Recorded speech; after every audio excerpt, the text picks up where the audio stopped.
Kapamilya actress Janine Gutierrez is Asia Brewery's 2025 calendar girl.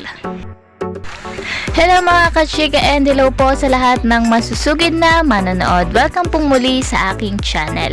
Ipinakilala na nga po si Janine Gutierrez bilang Asia Brewery's 2025 calendar girl, ang isa nga po sa pinakamalaking liquor brand sa Pilipinas. Congratulations nga sa nag-iisang Janine Gutierrez. Talaga namang nag-uumapaw sa projects ngayon si Janine Gutierrez.